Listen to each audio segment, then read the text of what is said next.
Aleluia. Adoremos ao Senhor. Canta o refrão outra vez. Te adorarei. Erga as suas mãos. Diga: eu te adorarei, Senhor, não importa as circunstâncias. Te louvarei. As circunstâncias mudam, mas Deus não muda. Amém. O sistema político pode mudar. O sistema econômico pode mudar. O clima pode mudar.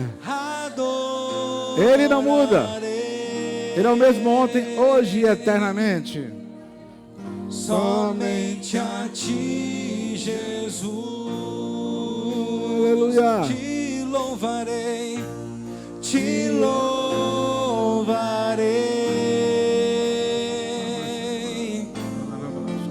Não importam as circunstâncias. Oh, glória.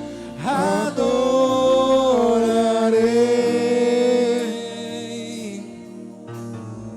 somente a ti, Jesus. Somente a ti, Jesus. Somente a ti, Jesus. Aleluia. Glória a Deus. Amém. Oremos. Pai, nós te louvamos, te adoramos. Entramos na presença do Senhor com o sangue de Jesus Cristo, que nos autoriza, nos capacita, nos dá até a ousadia de entrarmos no Santo dos Santos. Entramos na tua presença agora, Senhor, e podemos dizer: te adorarei, te louvarei, não importa as circunstâncias.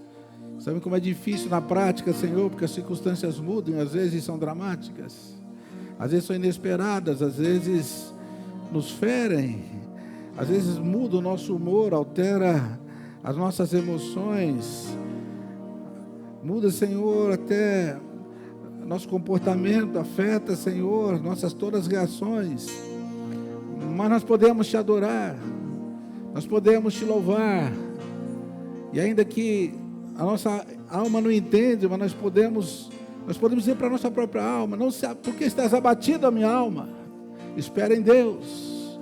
Bendize a minha alma ao Senhor. A nossa alma é toda cheia de emoções, ela altera. Nós podemos dizer: alma, bendiga ao Senhor. Não se esqueça de nenhum dos seus benefícios, pois é Ele que perdoa as tuas iniquidades, sara as tuas enfermidades. Oh, minha alma, não fica abatida, espera no Senhor, pois ainda o louvarei. Aleluia. E você pode declarar então quem Ele é na sua vida. Ele é o refúgio e fortaleza, Ele é o seu esconderijo, Ele é a sua rocha eterna, ou é a fonte inesgotável, é o amigo inseparável, Jesus, Jesus, aleluia.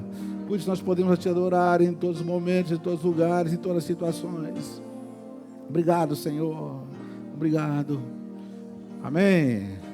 Os irmãos podem se sentar. Vamos aplaudir o Senhor mais uma vez. Diga glória a Deus.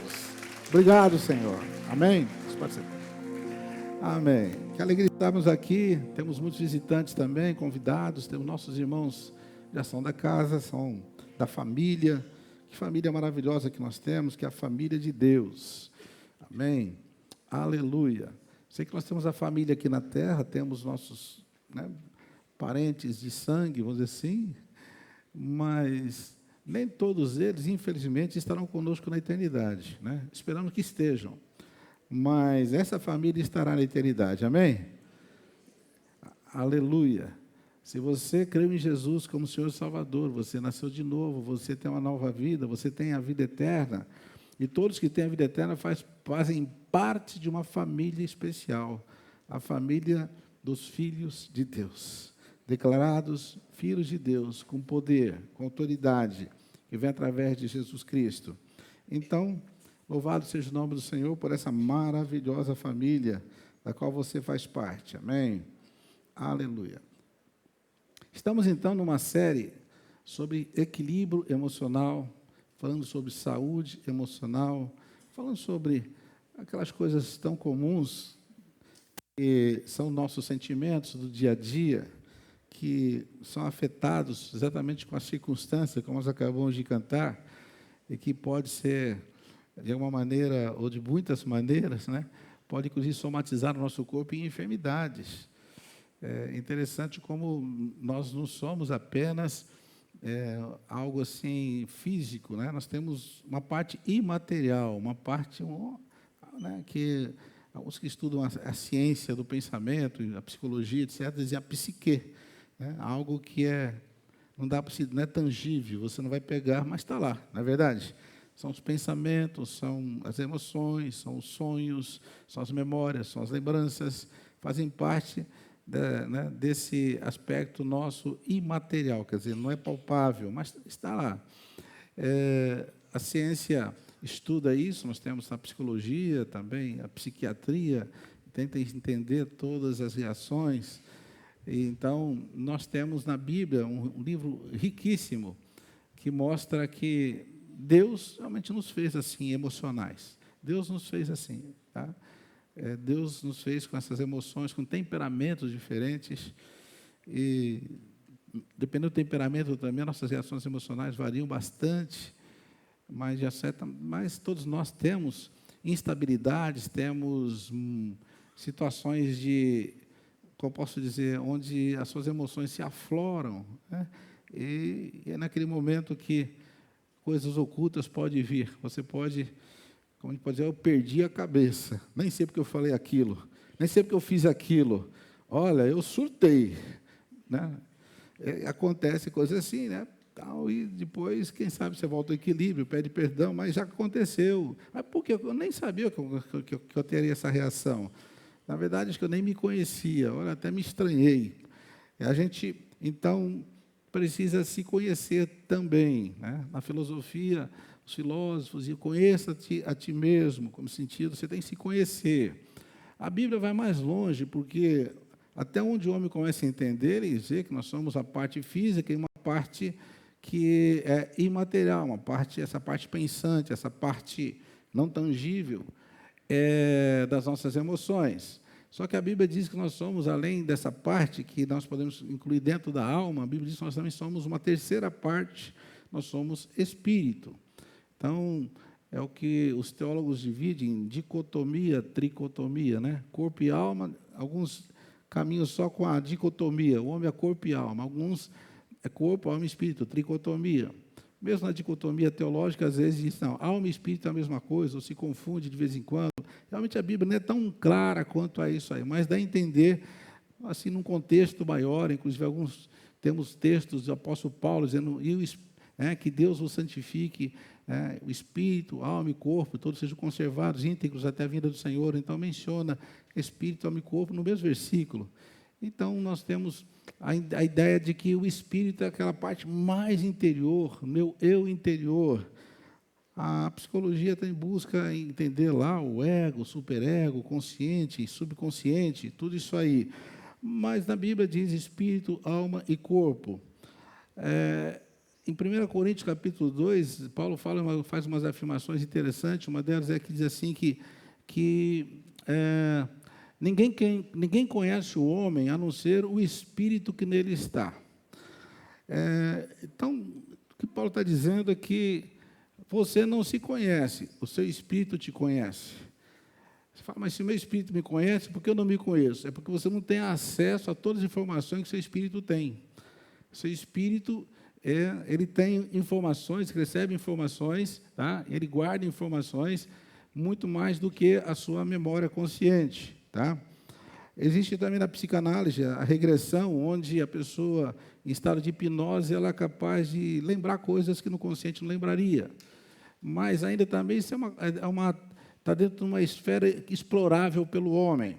Mas quando entra na esfera do Espírito, aí já não tem jeito, só o Espírito Santo conhece, tá? Só o Espírito Santo é ele que vai lá dentro de você também. Muitas vezes a Bíblia chama de eu interior, o meu espírito. Quem comanda quem, né? Quem comanda quem, né? Então, a gente vai entender que o espírito comanda a alma e a alma controla o corpo. Por que a alma controla o corpo? Porque na alma estão os pensamentos. e você só faz o que seu pensamento manda, não é verdade? Há um outro texto em Provérbio que diz assim: como o homem pensa, assim ele é. Então, significa que nós somos comandados, controlados pelos nossos pensamentos. Se mudar a sua mentalidade, muda os seus hábitos, muda suas atitudes. Tem que mudar a mentalidade. E para mudar a mentalidade não é fácil, né? Todos nós temos mentalidades que são fruto de toda uma história de vida, de ocorrências, né, que aconteceram acidentalmente, ou provocadas por alguém, ou que foram dentro de um contexto cultural, e que vão formando a sua mentalidade. Mas, quando você nasce de novo, coisas novas acontecem. 1 Coríntios 5,17 diz o quê? Se alguém está em Cristo, nova criatura é. Amém? E essa nova criatura tem algo que antes não tinha. Naquilo que a Bíblia chama na chamada velha criatura, né? Não está dizendo velha na idade, mas velha de antiga, do passado. Então, nós temos que entender essa tricotomia, vamos dizer assim, que quando o homem, lá no Éden, ele pecou, ele tinha uma sentença de morte. E Deus falou: se você comer dessa árvore, você vai morrer. E a ideia que talvez nós temos de morrer quando a pessoa, então, cessam todos os sentidos, o coração para, e não o cérebro para, e aí acabou, né? Cessou a vida biológica. Mas o morrer para Deus nem sempre se fala de morrer da vida biológica, porque Adão e Eva comeram o fruto e não caíram mortos imediatamente, caíram. Continuaram falando, pensando, mas morreram. O que morreu ali? Então, a gente vai entender pela própria Bíblia que o homem morreu espiritualmente, quer dizer, o espírito dele ficou morto, num estado de morte. E nesse estado de morte não podia mais se comunicar com Deus. E o fato de se comunicar com Deus, então, ele se torna morto, porque a vida vem de Deus. Deus é vida. Ele se separou da vida. Então, a Bíblia diz que todos pecaram e carecem da glória de Deus. Todos pecaram e se distanciaram da glória de Deus. A morte entrou no mundo através de Adão, e essa morte espiritual, então, passa hereditariamente para todos os seres humanos. Então, nós somos essa raça adâmica, né, da herança adâmica, que trazemos a morte de Adão. Jesus Cristo veio para mudar essa história. Porque Deus amou o mundo de tal maneira, para que todo aquele que nele crê não pereça, mas tenha vida eterna. Amém? Então, Deus amou o mundo que enviou o seu Filho unigênito, né, para que todo aquele que nele crê não pereça.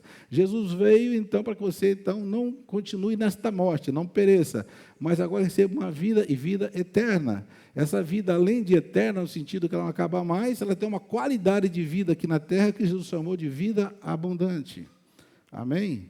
O diabo veio matar e roubar e destruir, João capítulo 10, versículo 10. Jesus fala: eu vim para dar vida e vida com abundância, ou vida abundante. É uma qualidade de vida que só Jesus dá. Essa vida abundante, ela é extraordinária, porque ela está ainda cercada de todas as fraquezas humanas, porém ela tem o suprimento de Deus para superar todas essas fraquezas. Quando você depende da graça de Deus, você fica forte. Quando você depende da graça de Deus, você se supera os seus limites. Quando tem um fala assim: se acontecer tal coisa, eu não vou aguentar. Mas com a graça de Deus, você aguenta. Se eu passar por tal situação, eu não vou aguentar. Com a graça de Deus, você aguenta. Olha, eu não consigo perdoar aquela pessoa. Com a graça de Deus, você consegue. Está entendendo? Eu não consigo suportar aquela ofensa. Mas depois, com a graça de Deus, você consegue. Então, vem com a graça de Deus, agora ela vem também te capacitar. A graça que é salvadora, ela também é capacitadora. Amém? Aleluia. Mas só pode desfrutar dessa graça quem nasceu de novo, são os filhos da graça, que recebem a graça de Deus. Quando falamos, então, de emoções, nós estamos falando desse aspecto, né, mais, como dizer assim, dessa parte imaterial é a parte mais de fora, vamos dizer assim, a embalagem, talvez, a essência é o espírito, mas temos essa parte que envolve o espírito. Lá no Gênesis, capítulo 1, né, diz que Deus formou o homem do pó da terra e soprou nele, né, o espírito, e o homem se tornou alma vivente. Isso também é um aspecto importante que está na Bíblia, que não é tão fácil de entender, mas Deus, então, dá a entender que Deus tomou do pó da terra, fez aquele boneco de barro e soprou nele o espírito. E esse contato do Espírito que veio de Deus, do sopro de Deus no homem, criou nele algo também que era importante para interagir, que é a alma. O homem se tornou alma vivente. Mas alguns estudiosos dividem a alma em 3 partes: mente, vontade e emoções. Tá? Alguns têm outras subdivisões, mas principalmente são essas 3. Mente, quer dizer, pensamento; vontade, onde está o livre-arbítrio, então as decisões; e emoções.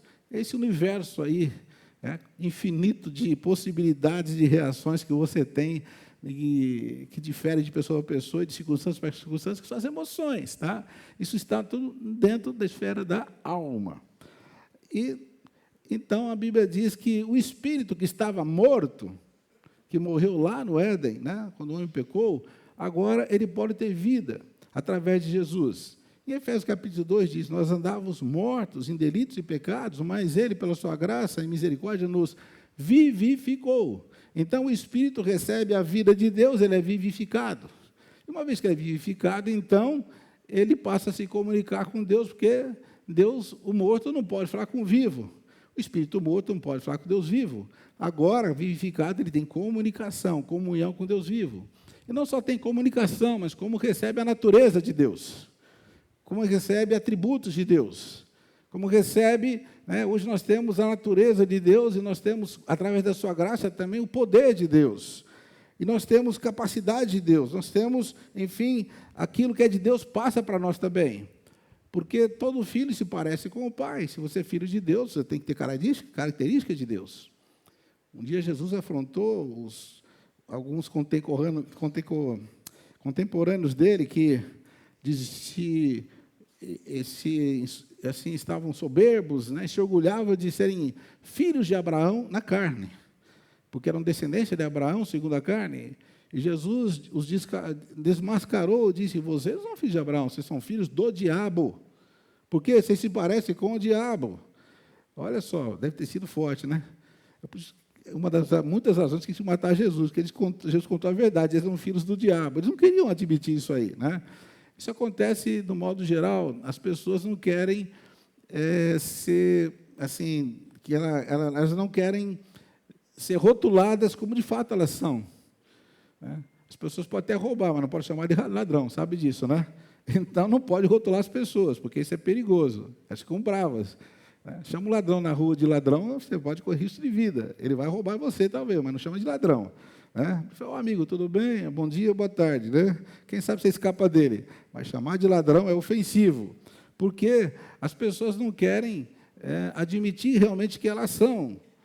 E Jesus disse que aqueles religiosos, né, com aquela cara de piedade, com tantos rituais, eram filhos do diabo. Por quê? Eles não tinham a natureza de Deus. E falou: vocês fazem a obra do diabo porque é vosso pai. Se vocês fossem filhos de Abraão, fariam as obras de Abraão. Então, quando você nasce de novo, agora você tem a natureza de Deus, e você vai fazer o quê? Você vai agora fazer as obras de Deus. E quando você faz algo que não é da natureza de Deus, e se você é nascido de novo, você sente uma dor profunda, um arrependimento, sente muito mal, porque você agora, nessa nova natureza, não gosta mais do pecado. Você peca, mas não gosta do pecado. Você peca acidentalmente, mas o pecado já não faz parte da sua natureza. Antes, o que era normal, o que era gostoso, o que era prazeroso, agora passa a ser algo que machuca você, porque como que eu fui fazer uma coisa dessa? E pede perdão para Deus, pede perdão para as pessoas. Isso é sinal que você é uma nova criatura. Amém? Amém, queridos? Tem coisa que a gente faz que depois a nossa consciência vai ficando tão mais sensível, que pequenas coisas começam já a te acusar. Eu me lembro que uma vez eu fui pedir perdão para um irmão, né, até para um colega de ministério. Eu pedi perdão para ele, eu precisava pedir perdão para ele. E eu falei: eu preciso pedir para você. Ele falou: o que aconteceu? Eu falei: olha, sinceramente, assim, eu não fiz nada diretamente com você, mas eu vi um colega criticando você e eu não falei nada. E eu me senti mal porque eu não defendi você. Eu até, de uma certa maneira, dei razão para ele. E eu senti isso foi uma deslealdade, porque eu devia ter tido uma atitude diferente. Você me perdoa? Eu não falei nada, eu só ouvi. Mas da maneira que eu ouvi, e dei a entender que eu estava concordando, apesar que eu não concordava tanto, mas aquilo me deixou muito mal. Então, significa que agora a sua consciência vai ficando cada vez mais sensível. Amém? O contrário da consciência sensível, que a Bíblia chama de consciência cauterizada. Então, você precisa fazer uma análise da sua consciência. Ela está bem sensível mesmo? Ou precisa alguém sempre lembrar você que você pecou? Ou você mesmo percebe quando chega em casa, olha, aquilo que eu falei em trabalho não foi legal. Aquilo que eu fiz com a minha esposa lá, antes de sair para o trabalho, aquela palavra não foi boa. Preciso pedir perdão. Não é assim? Amém? E quando a gente erra, a gente pede perdão. Pede ou não pede? Quem pede perdão aqui, diga amém. Então, porque vocês nasceram de novo, não conseguem ficar mais com a consciência, né, martirizando você, né, sufocando você, atormentando você, por causa de um erro que Jesus já levou lá na cruz. Você agora toma posse do perdão de Jesus. E como diz em 1 João capítulo 1, versículo 9, se confessarmos nossos pecados, Ele é fiel e justo para perdoar nossos pecados, nos purificar de toda injustiça. Amém. Então, estamos falando aqui um pouco sobre emoções. Deus nos fez emocionais, e as emoções... Eu estava lendo um livro sobre emoções, eu já li vários estudos sobre emoções, um deles estava dizendo assim, que as emoções, mesmo essas mais... Assim, essas que a gente não quer ter, e a gente tenta se livrar delas, tipo a ansiedade, a depressão, a ira, a preocupação, elas são boas. Como que elas são boas? Porque elas mostram coisas de dentro de você que você precisa saber. Elas são ruins porque elas te fazem mal e fazem mal para as pessoas, mas elas têm um lado bom. Elas mostram o quanto você é ruim. Elas mostram, quando você fica irado, mostra que você, naquele momento, não confiou na soberania de Deus. E não pode falar, Deus está no controle, não precisa ficar nervoso. Né? Quando fica preocupado, está mostrando que você perdeu a fé naquele momento. Em vez de falar assim, está acontecendo tal coisa, ou então não sei por que está acontecendo, eu estava esperando acontecer, isso não aconteceu, mas não fica preocupado, porque Deus está no controle, e aí você então aplica a sua fé. Mas se você fica preocupado, a Bíblia diz que a preocupação, né, e a ansiedade são o contrário da fé. Então, através das emoções, também nós podemos aprender a nos ver como se fossem espelhos da alma. Como que é minha alma? A minha alma, ela é irritadiça, mal-humorada, é vingativa. Olha, a minha alma é toda dói-dói, né? Mimimi. A minha alma, ela é nervosinha. A minha alma faz biquinho. A minha alma, gente. Olha para o espelho e fala para a sua amor, você não é brincadeira, hein, meu? Só Jesus na causa. Minha mulher que tem que me aguentar, meu filho, minha esposa, meu marido, olha, quem está perto de você tem que aguentar porque você tem alma. E a alma reage. E a alma tem suas múltiplas reações que nem sempre estão ainda dominadas pelo Espírito Santo. Há muito tempo li um livro que foi best-seller na época, do Tim LaHaye, né? O temperamento controlado pelo Espírito. Interessante, ele começa a mostrar, então, o sanguíneo, o fleumático, o colérico, e né, todos, né, o melancólico. Ele coloca ali o temperamento controlado pelo Espírito. Foi há muitos anos atrás, isso aí, depois, acho que houve outros estudos até mais aperfeiçoados, mas foi um abalo, assim, foi um impacto da igreja, quando o pessoal descobriu temperamentos e que precisava ser controlado pelo Espírito. Ele esclareceu isso, muitos anos atrás. E hoje está tudo muito mais claro. A semana passada nós falamos um pouco sobre ansiedade, lembra disso? Ansiedade e preocupação. Hoje eu gostaria de falar um pouquinho sobre a questão da depressão. Tá? Alguns até colocam a depressão como o mal do século. Né? A depressão, né? A Organização Mundial de Saúde acusa que boa parte da população tem depressão, muita gente com depressão, e isso afeta realmente as pessoas, a produtividade no trabalho, algumas não conseguem nem trabalhar, afeta o relacionamento. A depressão, eu não vou explicar muito sobre as causas da depressão, que é a depressão, porque isso aí vocês podem encontrar aí, há material abundante sobre isso. Alguns aspectos que eu gostaria de apresentar aqui é que o que a Bíblia diz, ou como Deus tratou pessoas com depressão. Nós temos alguns casos de personagens bíblicos que entraram em depressão ou numa certa crise emocional. Tá? Eu estava falando sobre dados, né, estatística. A OMS, né, a Organização Mundial de Saúde, acusa que mais ou menos 15,5 milhões de brasileiros sofrem de depressão. E esse é o país que de maior índice desse tipo de anomalia, né, emocional da América Latina. Olha só, o Brasil campeão de depressão. Tá? Tem algum campeonato que a gente tem que ganhar, né, irmãos? Ganhamos campeão de depressão, na América Latina, pelo menos. É um triste campeonato. Eu passei por muitos anos atrás, eu estava na Bélgica, um país pequeno, e eles comentaram que a Bélgica, lá na Europa, era o país campeão de remédios para depressão. E eles tentaram explicar, por causa que lá não tem verão, é só um mês de sol, o resto do céu é cinzento, então, por causa o céu é cinzento o tempo todo, as pessoas também ficam tristes, e não sei o que lá, tem toda uma questão de outras coisas que a Bélgica passou, e o próprio belga não tem muito patriotismo, sei, uma certa baixa estima do belga, e por isso ele tem depressão. Foi a explicação que me deram lá na época. Né? Então, não sei como está hoje a questão da Bélgica. Mas o fato é que milhões e milhões de pessoas no mundo têm sofrido isso, né? Alguns dados sobre a depressão, por exemplo, acusados pela Organização Mundial de Saúde, é a principal causa de doenças e deficiências no mundo inteiro. Atualmente, há mais de 300 milhões de pessoas que vivem com essa patologia. Então, é uma coisa séria mesmo. Então, os laboratórios, com certeza, vendem muitos remédios com isso, e os médicos também, psicólogos e todos, tentam tratar, e há todo uma tentativa de ajudar, mas tem sido muito difícil, tá? E também a depressão, ela faz parte ela está dentro de um quadro de conflito emocional, o desajuste emocional. Eu ia trazer para vocês um vídeo, até eu gravei, mas não deu tempo de colocar aqui. Podemos depois colocar na comunicação da igreja, apenas o link, do Dr. Lair Ribeiro, um cardiologista e nutrólogo bem conhecido na mídia. Ele estava explicando sobre o câncer. E ele disse, então, assim, só há 3 causas principais do câncer. 3 causas. Ele até disse, são só essas 3, não sei. Ele fala assim, só tem 3 que eu posso dar câncer numa pessoa. Primeiro, conflito emocional. Primeiro, conflito emocional. E ele explica. Tá? Depois, ele fala, questão nutricional, tipos de alimentos que vão afetar seu organismo, e também toxinas. Então, ele coloca essas 3 coisas e explica num vídeo, numa entrevista pequena, de alguns minutos, ele faz um resuminho. O que me chamou a atenção é a questão dos conflitos emocionais.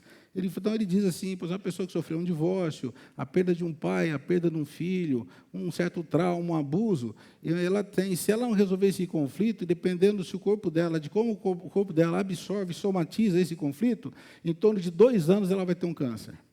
Então, todo caso de câncer tem que se estudar, né, que diz pelo menos 1/3, talvez, dos cânceres são resultado de conflitos emocionais não resolvidos. Olha, que triste, meus irmãos. Tá? Então, tem muita gente com câncer fazendo quimioterapia, né, quando o problema a raiz do problema é emocional. Já muitos anos atrás, eu vi alguns dados médicos também, não me lembro de onde, a fonte, mas também dizendo que acusaram que muitos casos de câncer também era por falta de perdão, quer dizer, conflito emocional, falta de perdão. Então, se nós queremos ter uma vida saudável, se nós queremos ter, né, não só a vida abundante de Jesus, a vida abundante, essa vida que nós falamos, que Ele veio dar, ela é plena em todos os sentidos. Então, nós temos que ter equilíbrio emocional. Então, quem passou por muitos traumas, sofreu, infelizmente, situações assim, traumáticas, situações dramáticas, tem na sua memória muitas feridas, é melhor você buscar ajuda, e principalmente ajuda espiritual para ser curado e tratado. Porque depois, além de todo esse tormento, você ainda ganha de presente um câncer por resto da vida. Não é bom. Né?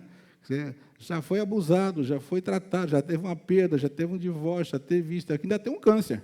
Olha só, né? Era para ter um refrigério, recebe uma coisa pior ainda, porque o seu organismo absorve isso.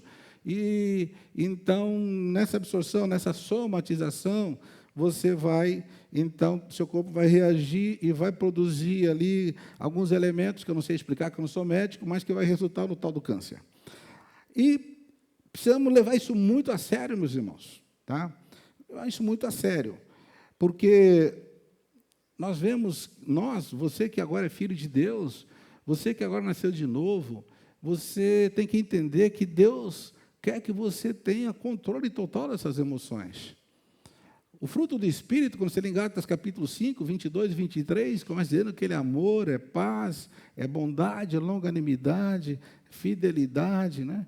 Mansidão e domínio próprio. Domínio próprio, talvez está na última da lista porque é o dos mais difíceis, mas domínio próprio é o domínio das emoções, não é verdade? É o domínio de você falar só na hora que deve falar. Tem hora que você tem que falar, tem hora que se calar. Aí você fala, mas não aguentei, eu precisei falar. Bom, você não aguentou, falou, mas você, no mínimo, se machucou e machucou pessoas. Mas eu não aguentei. Bom, você não aguentou porque você não está no controle do Espírito Santo. No controle do Espírito Santo, com a graça de Deus, você vai aguentar. Então, esse fruto do Espírito é desenvolvido dentro de você, como diz, é fruto do Espírito. Não é seu, é dele. E deu um fruto nasce grande, nasce. Todo fruto ele é produzido a partir de uma semente. Então, a semente que da palavra de Deus é plantada em você, a partir de começa a desenvolver um fruto que vai amadurecendo, que é o fruto do Espírito, que chega no tal do domínio próprio, na mansidão e domínio próprio. E aí, então, sim, você está agora capaz de controlar. Nós estávamos falando semana passada aqui que a única pessoa 100% controlada emocionalmente, equilibrada emocionalmente, já passou nesse planeta, foi Jesus Cristo. Significa que, então, todos nós, de alguma maneira, temos desequilíbrio emocional. Uns mais, outros menos. Alguns ele consegue disfarçar um pouquinho mais, mas depende da pessoa, sob pressão, ele pode estourar, ele pode manifestar.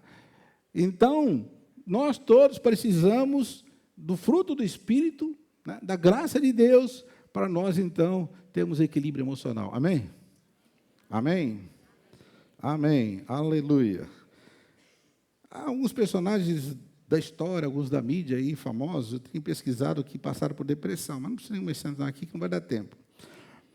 Vamos falar então de personagens bíblicos que chegaram num ponto de exaustão, num ponto de esgotamento muito grande. Antes de falar deles, eu queria dizer também que, um pouco assim, dentro dessa esfera da depressão, dentro desse ramo da depressão, também quase sempre dá para se estudar, ou tem que estudar a questão do suicídio. Até porque, pesquisando sobre o suicídio, eu estava vendo as estatísticas de que uma boa parte do suicídio, o gatilho que dispara ali, que para a pessoa dar um impulso suicida, para dar essa última reação do suicídio, quase sempre é depressão. Nem sempre, mas quase sempre, muitos casos de depressão. É um índice muito grande de pessoas que se suicidam por causa que chegaram num nível extremo de angústia, né, da depressão, onde o vazio é tão grande, onde ele não sabe explicar, é inexplicável, alguma coisa dentro dele, e ali ele precisa, então, dar um cabo nisso. A única saída dele é sair dessa vida. É assim, então, acontece. Mas antes de falar de suicídio também, mais propriamente dito, e alguns casos de depressão, eu queria citar na Bíblia 3 personagens bíblicos que chegaram num ponto que não quiseram, aliás, não queriam nem viver mais. Eles estavam num ponto de exaustão tão grande. Esse ponto de exaustão ocupacional, quando você está na sobrecarga, hoje tem uma doença moderna, ou pelo nome moderno, né? Síndrome de burnout, ok? Depois vocês pesquisam sobre a síndrome de burnout, é o estafa do trabalho. Então, vamos ver o caso de Moisés. Moisés estava liderando um povo de provavelmente 2 milhões de pessoas no deserto, sem condições de infraestrutura, dependia tudo de Deus, nem comida eles tinham, dependia do maná. E era ali, morava em tendas, e Moisés tinha que julgar esse povo, tinha crise o tempo todo, e Moisés foi entrando em parafuso, foi perdendo, e chegou a um ponto, em Números capítulo 11, versículo 14, que ele fala para Deus, ele fica bravo com Deus, ele se abre com Deus, como você deve se abrir com Deus. Pode falar com ele que você está sentindo, tá? Deus não se ofende quando você é verdadeiro com ele vai te tratar. Mas sabe o que Moisés falou? Não posso levar todo esse povo sozinho. Essa responsabilidade é grande demais para mim. E se é assim que vais me tratar, mata-me agora mesmo. Olha, Moisés pediu a morte. Senhor, mata-me agora mesmo. Se te agrades de mim, né, não me deixes ver minha própria ruína. Eu estou me acabando. Deus, me mata. Eu não aguento mais. Uma oração pedindo a morte. Como que pode um homem que teve uma experiência com Deus lá na sarça ardente, lembra? Depois, Deus deu unção para ele, e através dele, Deus usou aquelas 10 pragas do Egito, e todos esses milagres, e depois abriu o Mar Vermelho, depois de bater água na rocha, a água saiu, e aí o Moisés, então, e depois ele andava com Deus falava com ele na tenda dele, e ele já tinha passado 40 dias no Sinai com Deus, mas a pressão foi tão grande, que aquele povo aí apurrinhando ele, que ele falou, não aguento mais, Senhor, me mata, eu vou entrar em ruína, não quero ver minha ruína, chega, para por aqui. Se você continuar lendo o texto, vai ver que Deus não entra em pânico com a gente, amém? Quando você estiver em pânico, saiba que Deus não vai estar em pânico. Quando você entrar no tal do burnout lá, né? Queimar tudo por dentro, quando você perder a estribeira, Deus estará tranquilo no seu trono, esperando só a oportunidade de tratar de você. O que estava acontecendo com Moisés? Deus fez um diagnóstico, era sobrecarga. Eu vou aqui fazer uma paráfrase, tá? Bem na Bíblia, mas Deus falou assim, Moisés, não esquenta a cabeça. Não está assim na Bíblia, tá? Mas é mais ou menos Deus fala, Moisés, calma, Moisés. Eu vou colocar 70 homens para te ajudar. O que você acha? Eu falei, senhor, 70 já ajuda bem, eu estou meio sozinho. Então, aí eu vou tirar do seu espírito e coloco neles.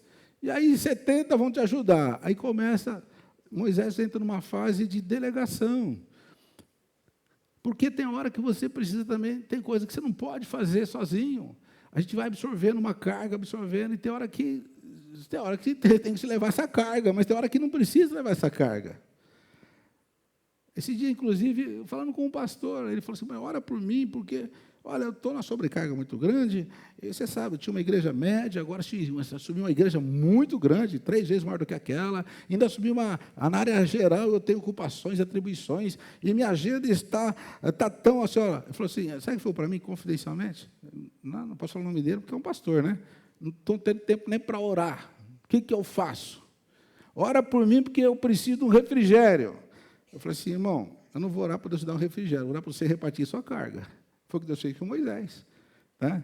Porque essa carga, você não tem como ter refrigério. Você não tem tempo nem para orar, você não tem tempo para Deus, a sua agenda está superlotada, você já transbordou de atividades. Será que você também não está assim? Será que você não tem que buscar mais equilíbrio?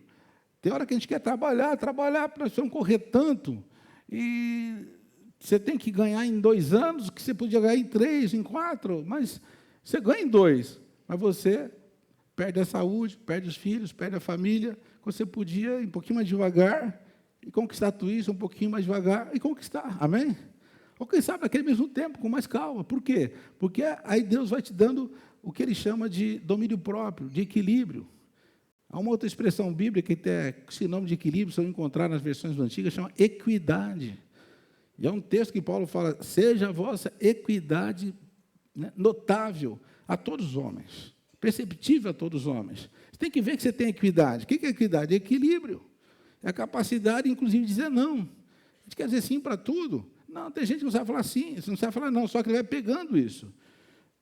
Tem mulher fazendo papel de marido, quando o marido está lá. Algumas não têm marido. Tem mães hoje, pais fazendo papel dos filhos. E o bonitão está só no computador, passeando, viajando na net. E o papai e a mamãe fazendo hora extra. E com síndrome de burnout. E com depressão. Está certo isso? Põe a moçada para trabalhar, meus irmãos. Repare a carga. Os pais não falaram mesmo que essa geração de hoje está acostumada já com isso. Está acostumada a ver os filhos como uns coitadinhos, incapazes de fazer as coisas, quando eles podem fazer sim. Eu comecei a trabalhar com 15 anos de idade, com carteira registrada, e trabalho até hoje. Faz 52 anos que estou trabalhando e pretendo continuar trabalhando mais um tempo ainda, se vocês permitirem, tá bom? E não morri, não. Eu pagava minhas continhas e ainda dava dinheiro em casa, com 15 anos de idade. Agora os coitadinhos de hoje são um bando de folgado. Culpa de quem?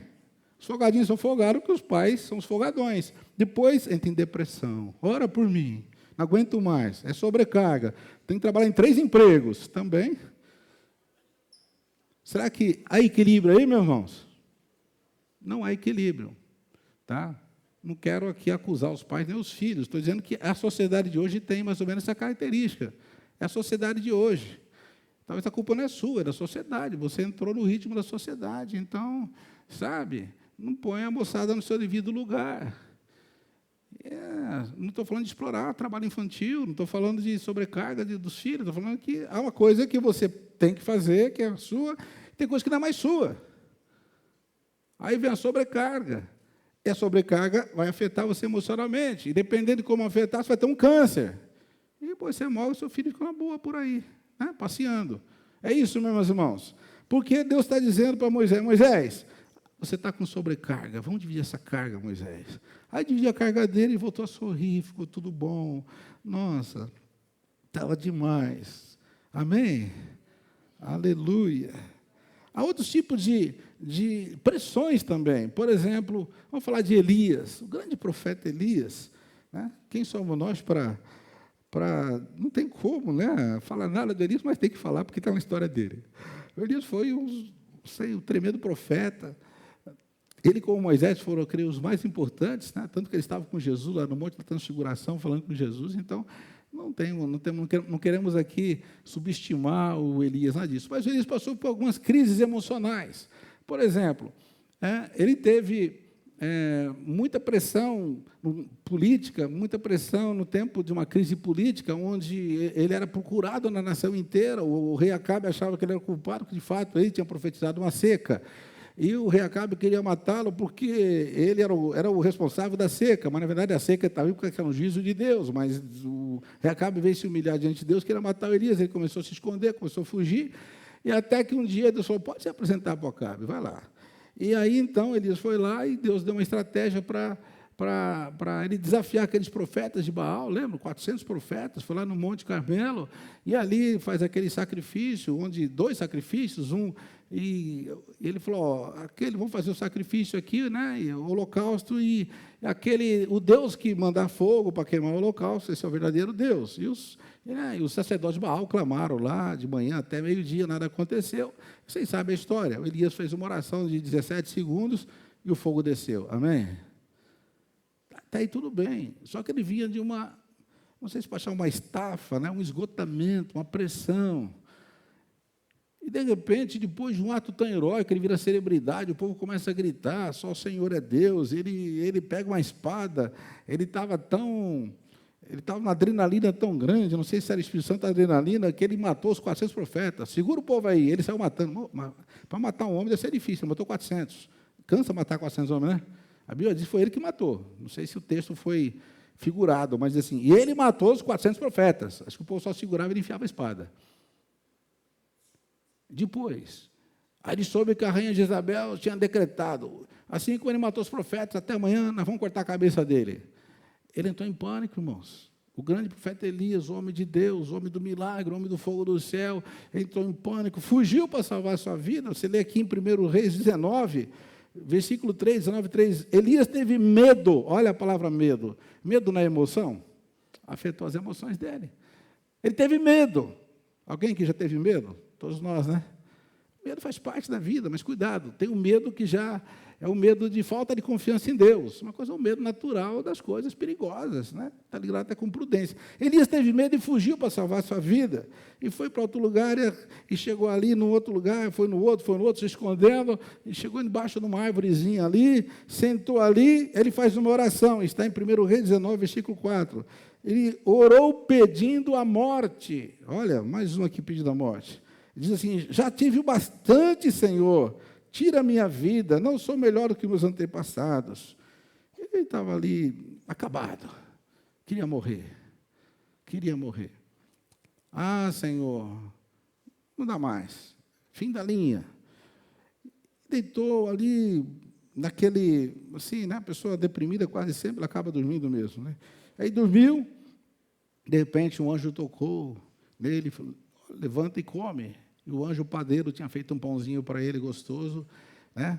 Tinha um pãozinho ali, assadinho, quentinho, e ele comeu aquele pãozinho, com a força daquela comida, ele andou 40 dias e 40 noites até o Monte Horebe, Monte de Deus, e lá no Monte Horebe ficou escondido na caverna, com medo ainda, e Deus foi lá visitar o Elias. Olha, meu irmão, você pode fugir quando quiser, Deus vai te visitar, amém? Na caverna da depressão, na caverna do medo, onde você estiver, espera a visita de Deus. Mas ouça o que Deus vai falar, porque Deus vai te restaurar. Amém. e Deus vai lá visitar o Elias. Deus podia falar, ô, seu medroso, seu covarde, eu te usei tanto, agora que vergonha, você fugindo da mulher, o que é isso, Elias? Deus falou isso? Não. Deus agiu com Elias como ele age com a gente. Deus, ele gosta de fazer perguntas. Se prepare para as perguntas de Deus. Elas são assim meio, como eu posso dizer, quase que desnecessárias. Mas por incrível que pareça, elas fazem a gente pensar, mostra quem nós somos. Aí Deus pergunta assim, que fazes aí, Elias? E o que Elias respondeu? Senhor, eu te louvo, te adoro, porque o Senhor é meu Deus poderoso e faz todas as coisas maravilhosas, eu vim aqui só para te adorar, é isso? Não, ele estava deprimido. Senhor, olha só o que ele fala, né? Tenho sido muito zeloso pelo Senhor, contando para Deus quem ele era, como Deus não soubesse, né?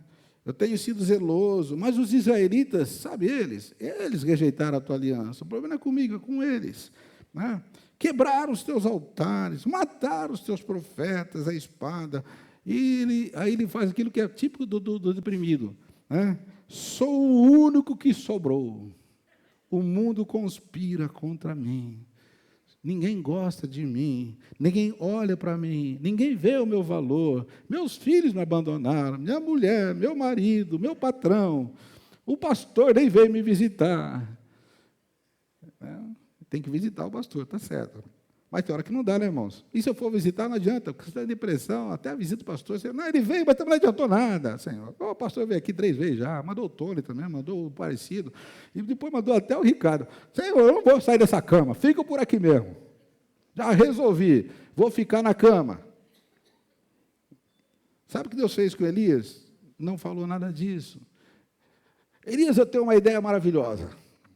Você faz o seguinte, ó, tá bom, já contou isso aí dos profetas, não sei o quê, de todo mundo, que você é o zeloso, Deus não entrou nesse...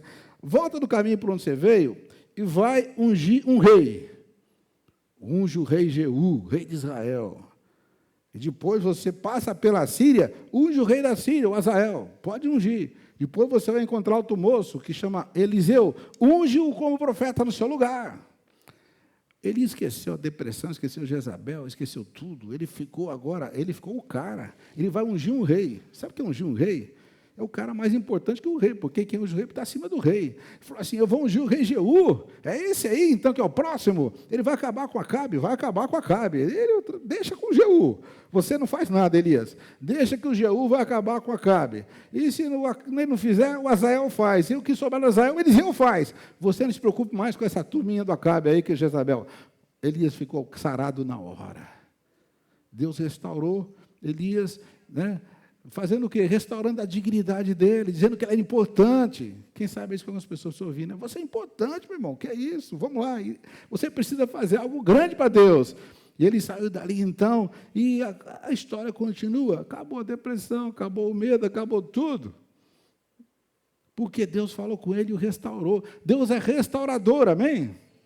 Deus vai pegar alguém na cama e ficar, está vendo, meu servo? Você não crê em mim, está vendo? Você lê a Bíblia, mas não é o que você está. Não, Deus vai falar, meu servo, tem uma grande obra com você, tem um grande plano para você.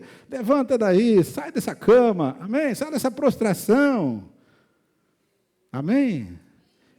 Deus trata você de uma maneira positiva, motivacional. Deus é motivador. E não é só uma motivação assim, daquela motivação humana, não. Deus coloca em você uma força interior e você vai sair dali realmente pronto para fazer uma grande obra, como Moisés fez, Elias fez. Há outro caso interessantíssimo na Bíblia, que a gente pode destacar também, que é o profeta Jonas. Você sabe a história do Jonas? O livro de Jonas é curtinho, 4 capítulos, mas ele fala tanta coisa em 4 capítulos, né? Que Jonas ouviu a palavra do Senhor e Deus falou com ele, vai para a cidade de Nínive e vai lá e clama contra ela.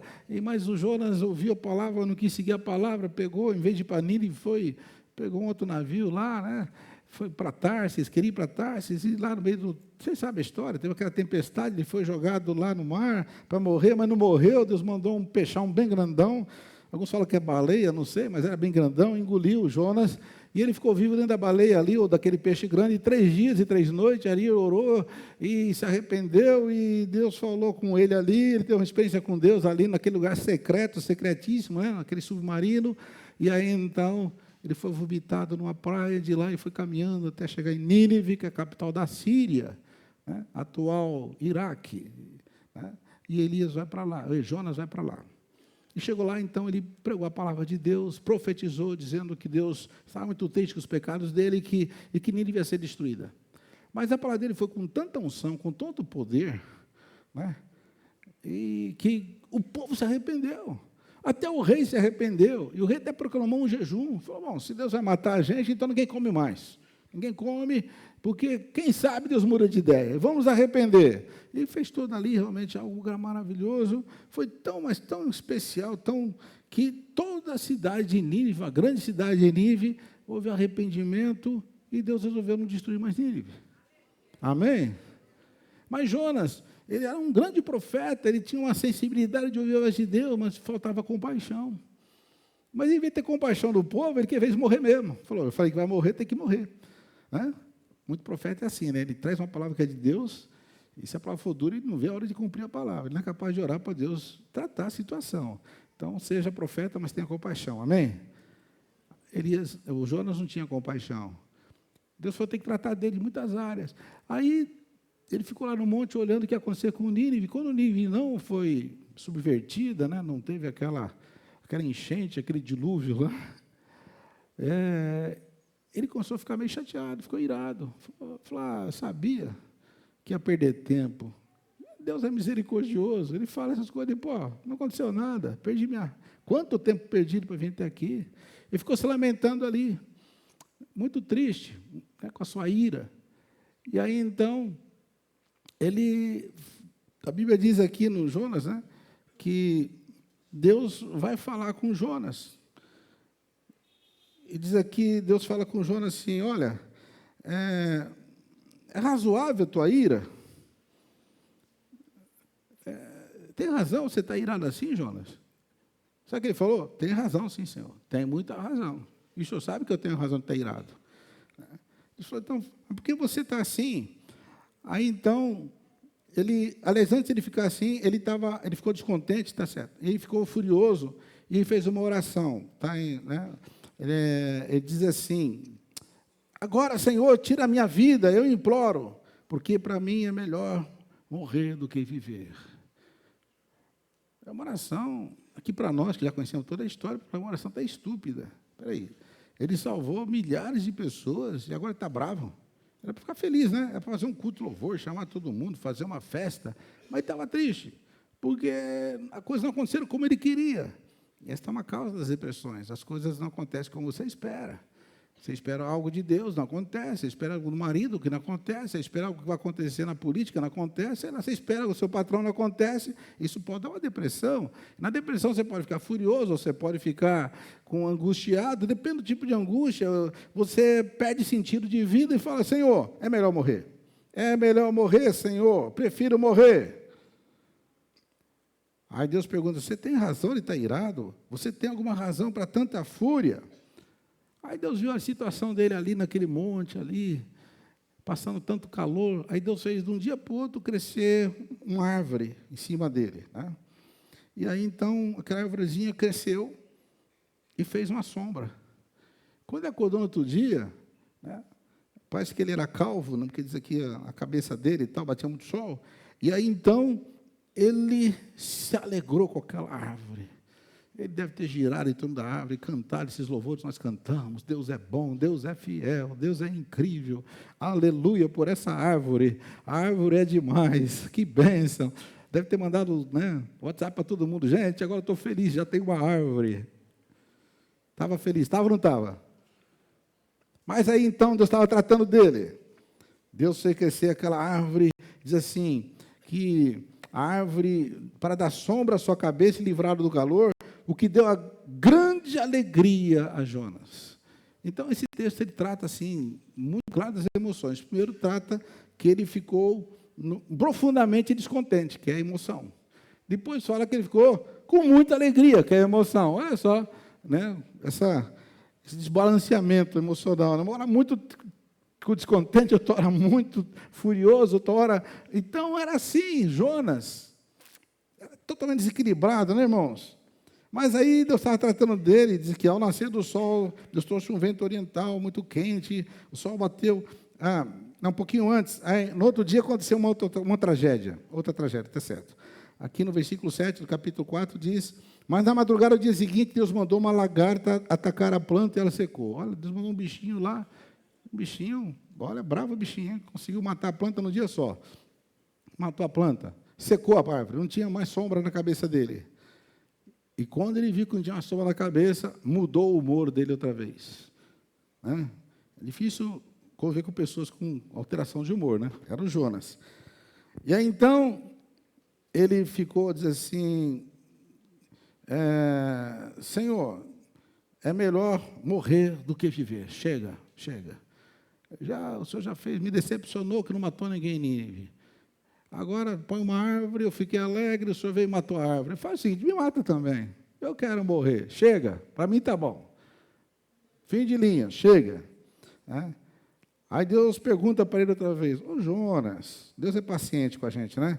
Você tem alguma razão para estar tão furioso por causa dessa planta? E ele, bravo, falou, estou furioso a ponto de morrer. Aí Deus fala, mas Jonas, você tem pena da planta que você nem fez crescer, você não podou, não fez nada, ela só apareceu aí, nasceu numa noite, uma noite morreu. Contudo, Nínive tem mais de 120 mil pessoas que não sabem discernir entre a mão direita e a mão esquerda, além de muitos rebanhos. Não deveria eu ter grande compaixão dessa cidade, Jonas? E assim termina aqui o livro de Jonas. Alguma lição importante ele aprendeu, amém? O que nós podemos extrair? São muitas lições de Jonas, né? Eu já ministrei várias vezes sobre Jonas e há muitas outras aplicações e muitas lições importantes. Mas o que nós podemos ver aqui é que mesmo um homem de Deus como Jonas, que foi, eu creio, o maior evangelista de todos os tempos, não se sabe de alguém que, numa mensagem, em 3 dias, pregando uma cidade, se converteram 120 mil pessoas. Já pensou? A gente está aqui tentando ganhar 1, 2 ou 3, ele foi 120 mil em 3 dias. É forte, né? Pensou ter um Jonas aqui? Né? Não tem um Jonas aqui, né? Depois ele quer morrer de vez em quando, tem que tratar dele, mas ele ganha muita gente para Jesus. 120 mil pessoas, 120 mil, mas ele tinha um desequilíbrio emocional muito grande. Deus teve que tratar. O que Deus quer fazer conosco, meus irmãos? Deus quer que nós tenhamos emoções equilibradas. Por isso nós dependemos muito de Deus. Porque toda vez que a nossa emoção está desequilibrada, algum princípio bíblico está sendo quebrado. Porque se Jesus é a emoção perfeita, é emocionalmente equilibrado, nós temos que aprender com Ele. Ele falou, você quer ter paz de espírito, refrigério, em outras palavras, quer ter emoção equilibrada? Ele fala em Mateus capítulo 11, você está cansado e sobrecarregado, vem até mim, eu vou te aliviar. Mas você tem que tomar o meu jugo e aprender de mim que eu sou o quê? Manso e humilde de coração. Aí você vai ter equilíbrio emocional, que ele chama de descanso para a sua alma. Amém? Então, nós temos que andar com Jesus. O que é tomar o jugo de Jesus? Na prática não é coisa tão fácil, mas nós temos que aprender isso, porque foi a única receita que ele deu para você ter equilíbrio emocional, foi tomar o jugo dele. O jugo é aquela canga do boi, aquela madeira assim, né, que une 2 bois. Né? Alguns vaqueiros do Brasil chamam de canga. A Bíblia chama de jugo. Né? Então, por que o fazendeiro lá, o pecuarista, não sei, o homem que cuida dos bois, coloca o jugo? Ele coloca por quê?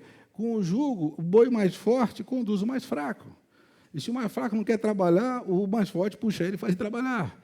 Se o mais fraco quer sair do caminho, o mais forte está ali para guiar, porque o mais forte já está treinado, está disciplinado. Você pega um boi bem disciplinado, bem treinado, bem forte, e pega o mais fraquinho que está aprendendo, põe um jugo nele. E aí, agora sim, além de dividir o peso, também o mais forte conduz o mais fraco.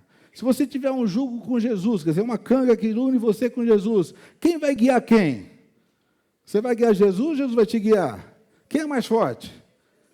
Quando você vai ficar muito nervoso, Jesus te guia. Calma, amém. Eu sou manso e humilde de coração.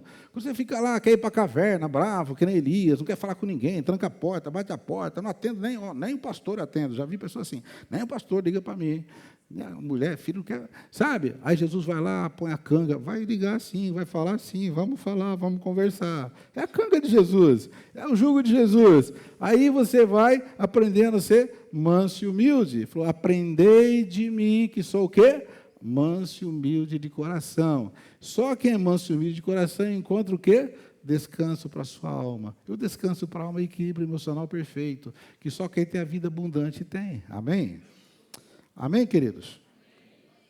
Falamos na semana passada, quero só repetir também um pouquinho, porque é um contexto que a gente vai falar nessa série. Né? Por que muitas pessoas não são curadas emocionalmente?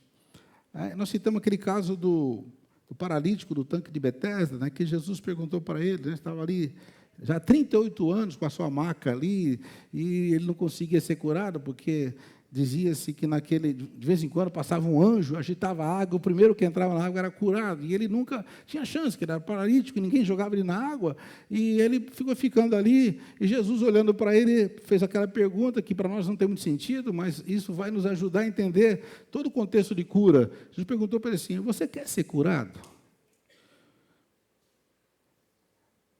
Por que Jesus perguntou isso? Porque há pessoas que não querem ser curadas, gostam da doença. Gostam da doença, principalmente doença emocional.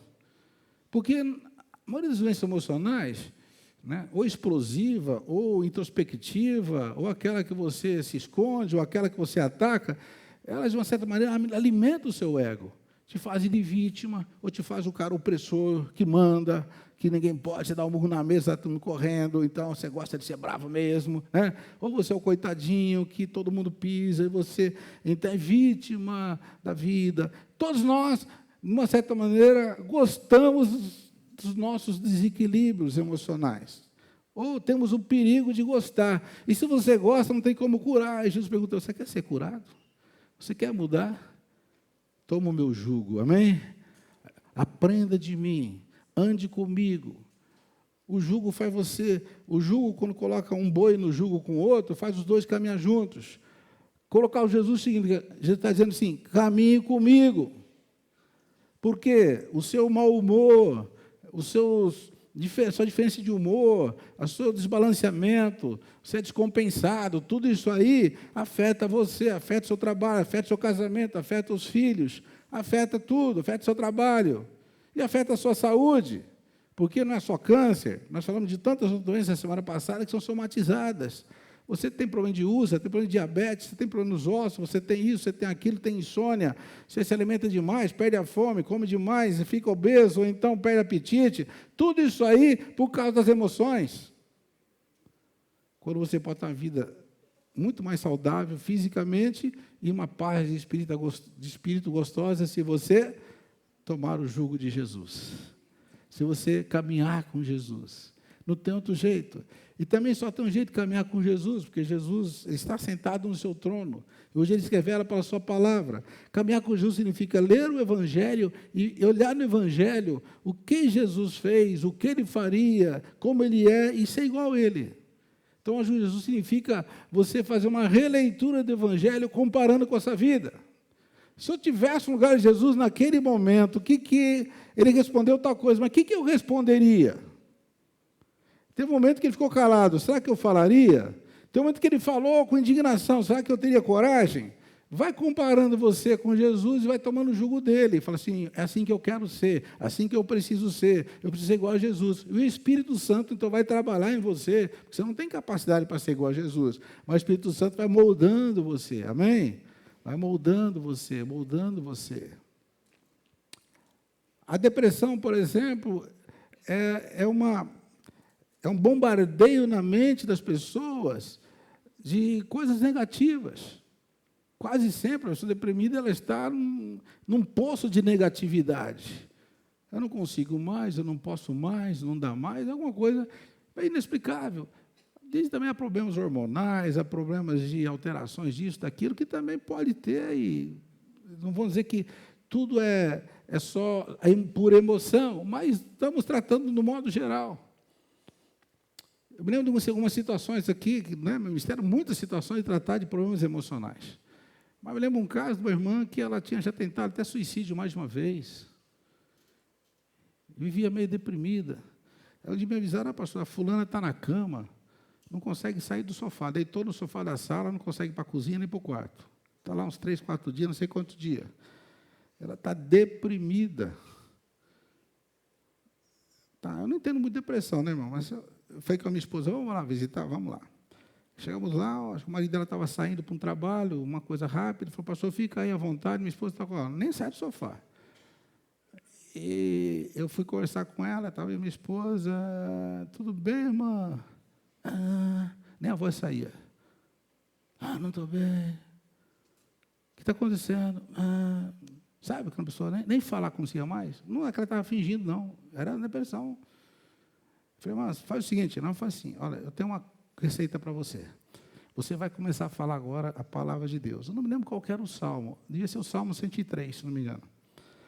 Aí, vai falar esse salmo aqui comigo. Não falava. Vai falar agora mais forte. Fala mais forte. Confessa para você. Fala para você. Deus é isso na sua vida. Ele é meu refúgio, fortaleza. Salmo 46, né? Deus é meu refúgio, fortaleza, socorro meu presente. Salmo 27, Ele é minha luz, minha salvação. Salmo 103, bendize a minha alma ao Senhor, não se esqueça dos seus benefícios. Fala, irmão, fala para fora. Fala mais forte, fala mais forte. Agora fala crendo que isso é para você. Vai falando, vai falando. Irmãos, no começo pode ser uma coisa meio inútil, sabe? Ela foi falando. A voz foi subindo. Acho que em menos de meia hora a voz estava normal. Aí, irmão, levanta daí. Não consigo. Vai levantar. Diga, Deus minha fortaleza, eu vou levantar. Deus minha fortaleza, eu vou levantar. Isso é pensamento positivo, isso é declarar a palavra de Deus. Para Deus é viva. Sabe o que aconteceu? Em menos de uma hora a mulher estava fazendo café para a gente na cozinha. O marido dela chegou. Cadê minha mulher? Está na cozinha fazendo café. Declarando a palavra. Amém? Irmãos, sabe por quê? Porque na depressão, os pensamentos negativos vão dizer que você não pode. Mas quando você lê a Bíblia, Deus fala que você pode. Quando você fala, tudo posso naquele que me fortalece, posso todas as coisas. É verdade, é tudo mesmo. Inclusive levantar da cama, inclusive trabalhar, inclusive parar com essa coisa aí. Creia no Senhor, amém? Tinha um vizinho meu, morava no prédio que o meu filho mora agora. Então, o senhorzinho estava ali. Fiquei sabendo que ele estava com depressão. Não tinha mais visto ele, estava com depressão. Na cama. Poxa, eu vi ele está aposentado, mas ele saía com o carro para cá e para lá, ia comprar o jornal, ia na padaria, voltava. Sumiu. Aí, fiquei sabendo que estava com depressão. Eu liguei para o apartamento dele, fiquei a esposa dele, olha, será que eu posso orar por ele? Né? Aí... Pode, senhor Misael, pode orar por ele, faz alguma coisa aí. Tá bom. Então, será que vocês conseguem vir no meu apartamento? Que é só pegar o elevador, no mesmo prédio. Aí ele foi se arrastando. O que está acontecendo? Ela falou, ele não quer nem tomar banho mais. Ele lia o jornal de manhã, não quer mais ler jornal. Ele levantava para ir na padaria, não foi mais na padaria. O que ele faz? Fica só na cama. Eu falei, sabia que você tem a cura sua, não é tão difícil? Como que é? Foi o seguinte, você tem Bíblia? Tenho, ele era um bom católico. Né? Não sei se então tá bom, você tem Bíblia. Vamos pegar a Bíblia junto? Nós vamos ficar lendo um salmo junto aqui. Ok, comecei a ler com ele o salmo, agora você vai declarar que isso aqui é Deus falando com você, o que está escrito aqui, que Deus está dizendo que era a força dele, a fortaleza dele, a vida dele, a graça dele. Sabe essa palavra? Ele já melhorou um pouquinho. No outro dia... O senhor me diz, eu posso ir, meu melhor está um pouquinho melhor, mas precisa melhorar mais ainda. Vem para cá. Bom, encurtando a história, pouco depois ele estava sentado aqui assistindo o culto com a gente. Liberto, curado, irmãos. Amém? Aí descobri que a nora dele era filha de um pastor, de uma pastora, que era de igreja, estava desviada, e a filha dele veio também, se reconciliou, e eu vou falar para a igreja da filha. Mas, Deus não só livrou da depressão, como ele foi salvo. Aleluia. Irmãos, nós precisamos entender que a palavra de Deus é que cura. Além da depressão, há tantos outros sintomas, síndrome de pânico, que eu não vou falar agora especificamente, síndrome de pânico, eu sei que é terrível, é real, não é invenção, não é manha das pessoas. O pânico vem, a pessoa tem sensações que ela vai morrer, tem sintomas parecidos até com... Tem taquicardia, sintoma parecido vai ter um infarto, tem sintomas, tantos sintomas. Ele vai para o médico, não tem, vai no cardiologista, não tem nada, e é síndrome de pânico. Não consegue ficar no banheiro sozinho, não consegue dormir sozinho, não consegue fazer aquilo, síndrome de pânico. Como te trata isso? Simplesmente mostrando para eles o que Deus é na vida deles. Né? Então, testemunho que nós temos de pessoas aqui, um jovem de 17 anos estava assim. Vocês lembram desse caso? Né? 17 anos, conseguia ir na escola, tinha que ir com a mãe. Não conseguia dormir no quarto sozinho. Não conseguia mais ir na escola. Estava aqui, eu falei, o que está acontecendo? Ah, pastor, eu vou morrer. Morrer por quê? Olha aqui, vamos no meu coração, eu vou morrer. Foi para a mãe dele, mas eu não posso trabalhar, pastor. Você tem que ficar com ele o dia inteiro, o que eu faço? Eu falei, não, você não precisa, você vai trabalhar. Eu pego ele cedo na casa da sua casa, ele vai vir comigo para a igreja, eu fico aqui o dia inteiro, ele fica comigo, depois devolvo para você. Ah, então tá bom. Aí no outro dia, peguei ele cedo, vim para cá, no caminho, ô pastor, tem algum hospital por aqui? Tem. Pode passar lá? Por quê? Porque eu vou morrer. Não, mas não vai morrer. Vou, você não sabe, estou sentindo, eu vou morrer. Faz o seguinte, você vai chegar até na igreja, nós vamos orar. Se você não melhorar, eu levo você para o hospital, combinado? Aí ele veio para a igreja. Chegou aqui, foi uma dificuldade, o dia inteiro quase, ele falou que ia morrer, mas agora você vai falar a palavra. Fala a palavra, fala a palavra, fala a palavra. Irmãos, quando você fala a palavra de Deus não vem só na mente, ela vai para o seu espírito. Lembra que nós somos corpo, alma e espírito.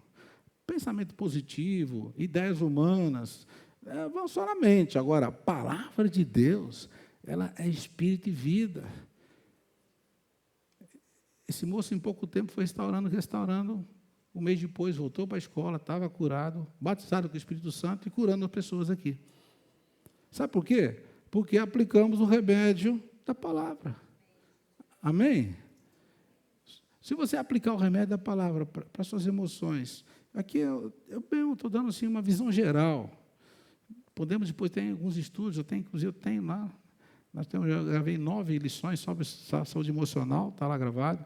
Eu tenho, outros que nós estamos preparando agora, para que você não fique correndo por aí, gastando dinheiro, ou desesperado, tomando tanto remédio, quando, na verdade, é só você falar a palavra. A questão do suicídio é uma questão terrível também, que acomete tantas pessoas. Eu vou encerrar aqui falando, não explicando muito, mas dizendo como é complicada essa questão do suicídio, porque fala-se que no Brasil, é em torno de, acho que no mundo, 700 mil pessoas que se suicidam por ano, uma coisa assim, é muita gente. No Brasil, é uma a cada 45 minutos. Desde que comecei esse culto até o final, provavelmente 2 pessoas se suicidaram no Brasil. E, de acordo com as pesquisas, a maior parte das causas, depressão. Isso é muito sério. Né? As estatísticas muitas vezes escondem, né? Então, essa pessoa que chama de ideação suicida, diz que isso é normal, que quase todos nós, de uma maneira, já pensou em morrer. Só pensou. As pessoas vão além do pensamento, vai na tentativa, mas não consegue. E outros conseguem, além da tentativa, chegar realmente na causa final, no ato final, que pôr fim à sua vida. E porque as causas são emocionais. As causas são emocionais. Então, quando nós começamos a entender que Deus tem o remédio, em Isaías 53 diz que Ele levou sobre si nossas iniquidades e também levou sobre si nossas transgressões e também levou sobre si todas as nossas enfermidades. Quando fala todas as nossas enfermidades, inclui também as emocionais. Amém?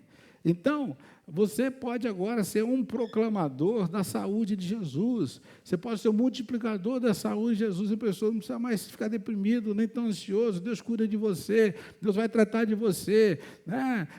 Deus vai usar você para ser um restaurador. Você vai restaurar a dignidade das pessoas. Porque o problema das pessoas é que o inimigo, ele provoca as tragédias, ou pode acontecer por acidentes, mas a tragédia aconteceu. Imagina uma pessoa, uma jovem, por exemplo, uma menina que foi abusada sexualmente, isso é um trauma terrível. Todos nós sabemos que um estupro, um abuso, irmãos, é uma coisa que talvez pela sociedade, isso não tem cura nunca.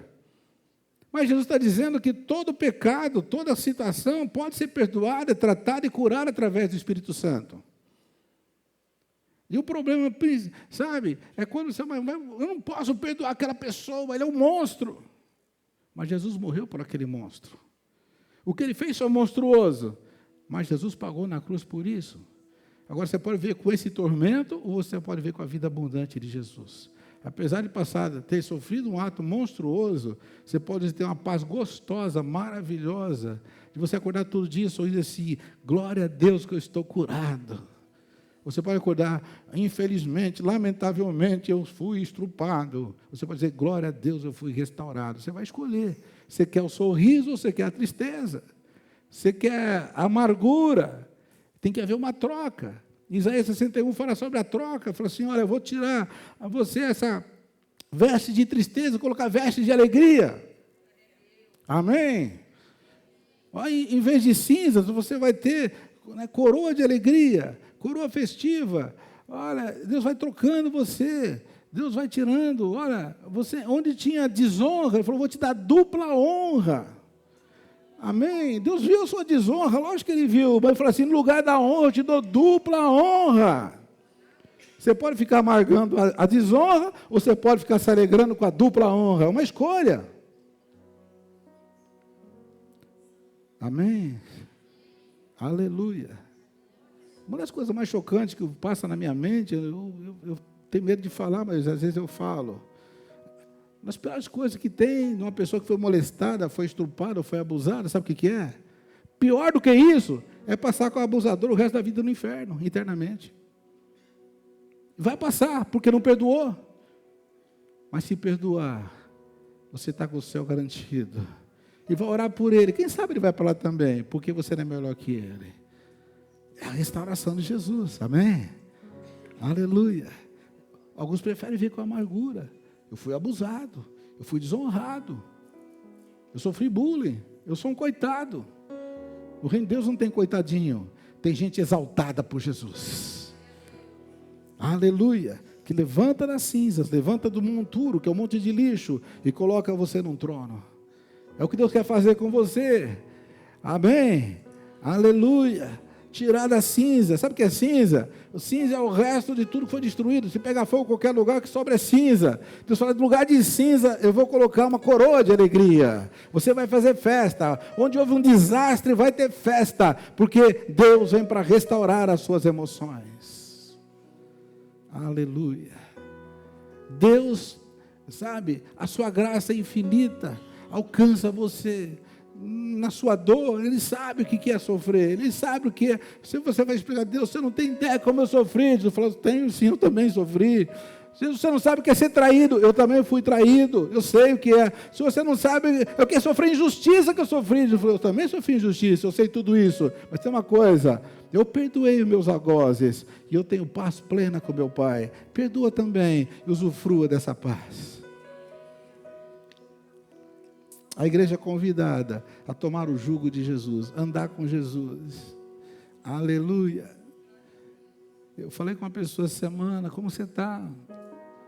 Ah, você sabe, pastor, meu marido me abandonou. Ele está nessa outra cidade com outra mulher. E o que ele nunca fez para mim, está fazendo para ela. Tem uma casa bonita agora. Eu não tinha essa casa. E eu tenho 3 filhos. Ele não ajuda em nada, não querem ver. O filho dele é especial.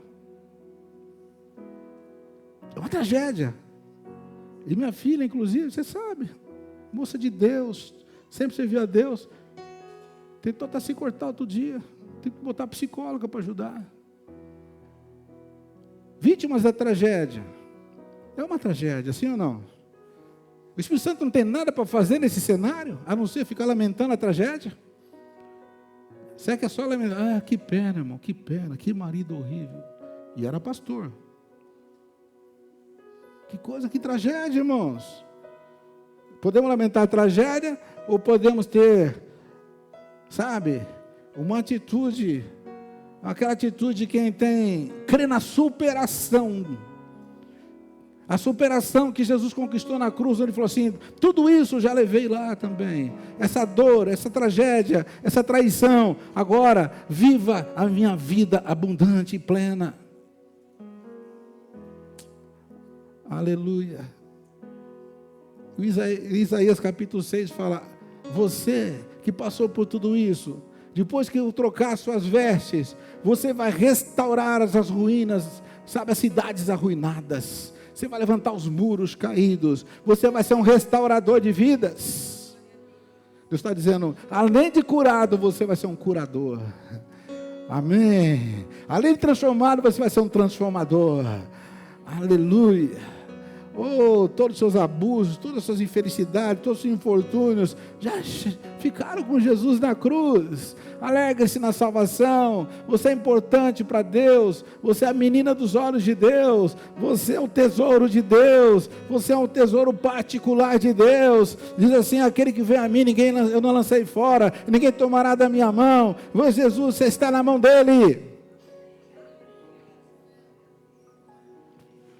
Aleluia. Isso te alegra? São boas notícias? Isso é evangelho. Resumindo, está ansioso? Precisa do evangelho. Está deprimido? Precisa do evangelho. Está nervosinho? Evangelho nele. Está bravinho? Evangelho nele. Entrou na caverna, não quer sair do quarto? Evangelho nele. Porque o evangelho é boas novas de salvação. Aleluia! Transformação total. O evangelho diz para você: isso aconteceu, mas apesar disso, Deus ama você. Deus escolheu você. Olha, José, jogaram você num poço. José, venderam você como escravo. José, você foi injustiçado, foi caluniado, foi para a prisão. Alegre-se que Deus tem um plano com você. E José fazia festa. Deus tem um plano, eu tive um sonho, eu vou reinar. Sabe o que aconteceu? Ele terminou lá no trono de Faraó. Ou ele podia ficar deprimido na caverna, deprimido na casa de Potifar, ou deprimidinho na cadeia.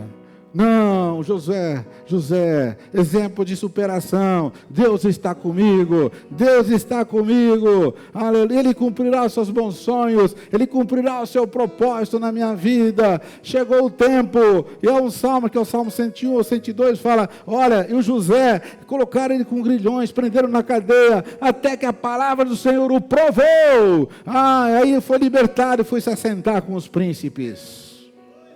Irmãos, quanto mais humilhado você foi, maior será a sua exaltação. No reino de Deus é assim: quem mais for humilhado, mais será exaltado. A vida do homem, quanto mais humilhado, mais coitadinho. Com Deus, quanto mais humilhado.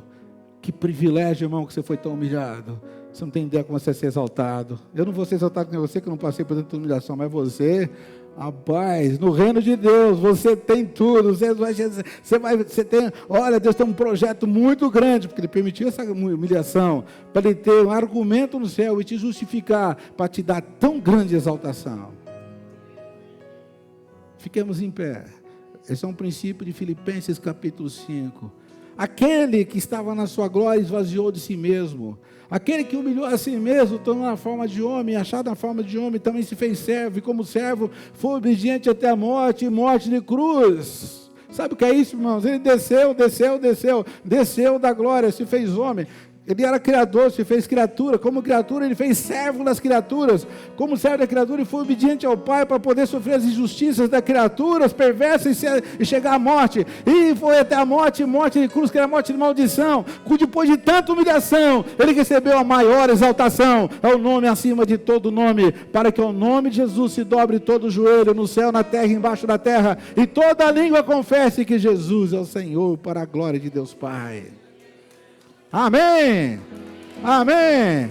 Quem foi mais humilhado do que ele? Ninguém. O mais humilhado é o mais exaltado. O mais humilhado é o mais exaltado. Amém. Pega todo esse pacote de humilhação, fala: Jesus, obrigado, porque agora eu já sei que o Senhor vai me exaltar. Isso aqui aconteceu, mas o Senhor me ajuda a deixar isso para trás. Eu vou deixar isso para trás. Eu perdoo, eu libero perdão. Senhor, limpa o meu coração. Eu quero tomar o jugo de Jesus, ser manso e humilde que nem Ele, e entender que Deus tem um plano grande para a minha vida. Aleluia, e ninguém vai atrapalhar esse plano, ninguém vai impedir, nem as minhas emoções feridas, porque elas já estão curadas na cruz. Aleluia, amém? Essa é uma palavra para o seu coração, para a sua cura, em nome de Jesus, amém e amém. Aleluia, levante a sua mão, comece a adorar o Senhor. Alguma área só...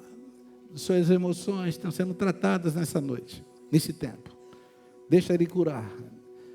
Quem sabe algumas lembranças. Sabe quando aquela lembrança vem e dói? Se dói é porque não foi curado. Entrega agora. Senhor, está doendo ainda, mas eu perdoo em nome de Jesus. Eu entrego ao Senhor em nome de Jesus. Meu pai me abandonou quando eu era criança. Eu cresci tão traumatizado, mas agora eu sei que, apesar disso, o Senhor é meu Pai, aleluia. Eu sofri tanta humilhação, sofri bullying, sofri discriminação, sofri isso, sofri aquilo, mas apesar de tudo isso, o Rei dos Reis me abraçou, e me chamou de filho, me exaltou. Eu não mereço nada disso, então abro mão dessas coisas que ficavam me prendendo num cativeiro das emoções feridas. Eu aceito a cura de Jesus para a liberdade total da vida abundante. Aleluia. Adoro o Senhor. Glória, glória. Oh, oh. Glória, glória ao Senhor.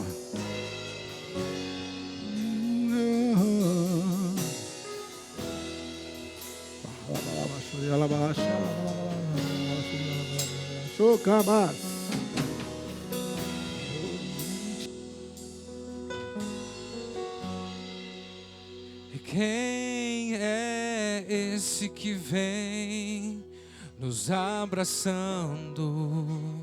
Quem é esse que vem nos constrangendo com olhar? Ele é tão sábio, ensina em amor. Ele é tão manso, cuida dos corações. Quem é esse que vem nos abraçando? Quem é este que vem nos constrangendo com olhar? Ele é tão sábio, ensina em amor. Ele é tão manso, cuida dos corações. Ele entrou em casa, Ele está na mesa, Ele nos observa, sabe que o esperamos, e ao partir o pão, os nossos olhos se abrem e reconhecemos quem Tu és. Ao som da Tua voz, os nossos corações queimam de amor, queimam de amor. E ao partir o pão, e ao partir o pão, os nossos olhos se abrem e reconhecemos quem Tu és. Ao som da Tua voz, os nossos corações queimam de amor, queimam de amor. nós arrumamos a casa, perfumamos ela toda, nós preparamos a mesa. Tome o lugar de honra, nós arrumamos a casa, perfumamos ela toda, nós preparamos a mesa. Tome o lugar de honra. Oh, oh, oh.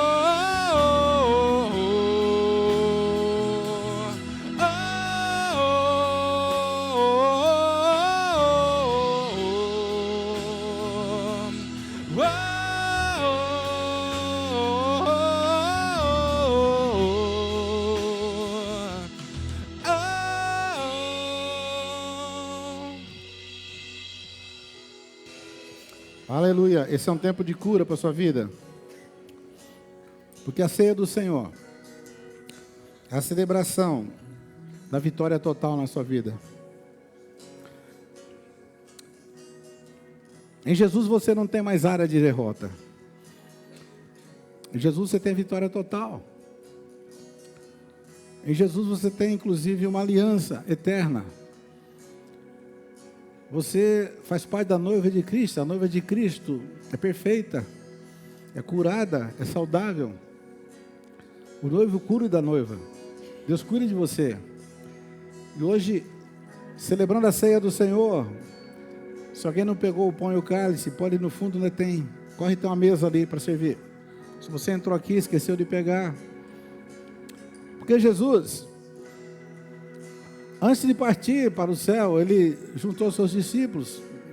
Se foi antes da sua paixão, antes da sua morte, provavelmente foi uma noite antes, e ele partiu o pão e disse para eles: isto é meu corpo partido por vocês. Vocês vão comer dele, mas em memória de mim, pensando em mim, se lembrando de mim. Depois de comerem, Jesus disse, aí Jesus tomou o cálice e repartiu também. Eles beberam do cálice e Jesus disse antes: olha, esse cálice é o novo testamento, a nova aliança no meu sangue. Vocês bebam deles em memória de mim. Então, a ceia do Senhor é um memorial, é uma lembrança.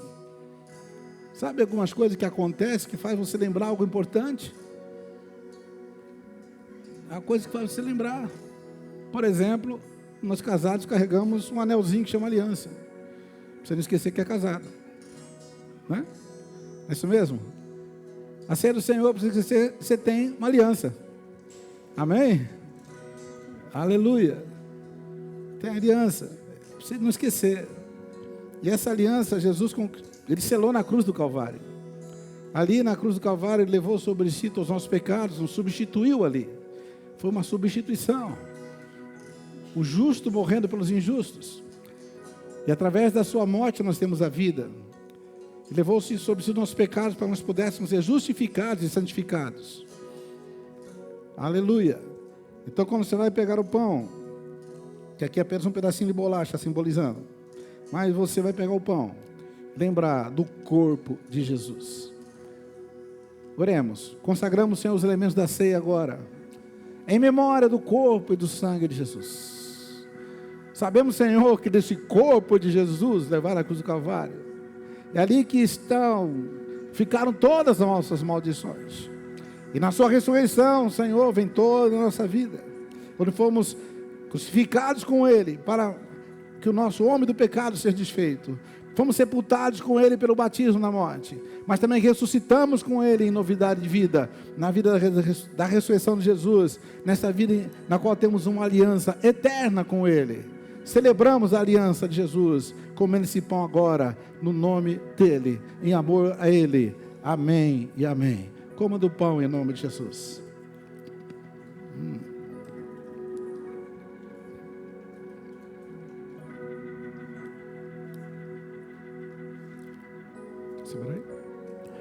Aleluia. Todos receberam o pão? Então, você agora vai pegar o cálice. Depois de cear, Jesus disse: esse cálice é a nova aliança no meu sangue. Bebei dele todos, em memória de mim. Ele disse mais: e todas as vezes que fizerdes isso, vocês vão lembrar minha morte, até que eu volte, até que eu venha. Lembramos então que Jesus está voltando. Vocês vão lembrar minha morte até que eu venha. Então ele vem, amém? Enquanto ele não vem, celebramos a ceia aqui, que depois que ele voltar, estaremos lá com ele e celebraremos lá nas bodas do Cordeiro. Tomemos do cálice em nome de Jesus. Receba vida, receba saúde, restauração, vigor em Jesus, amém. Ele entrou em casa, ele está à mesa, ele nos observa, aleluia, sabe que o esperamos, e ao partir o pão, os nossos olhos se abrem e reconhecemos quem tu és. Ao som da tua voz, os nossos corações queimam de amor, queimam de amor. E ao partir o pão, os nossos olhos se abrem e reconhecemos quem tu és. Ao som da tua voz, os nossos corações queimam de amor, queimam de amor. Nós arrumamos a casa, perfumamos ela toda, nós preparamos a mesa. Tome o lugar de honra, nós arrumamos a casa, perfumamos ela toda, nós preparamos a mesa. Tome o lugar de honra, nós arrumamos a casa, perfumamos ela toda, nós preparamos a mesa. Tome o lugar de honra, nós arrumamos a casa, perfumamos ela toda, nós preparamos a mesa. Tome o lugar de honra,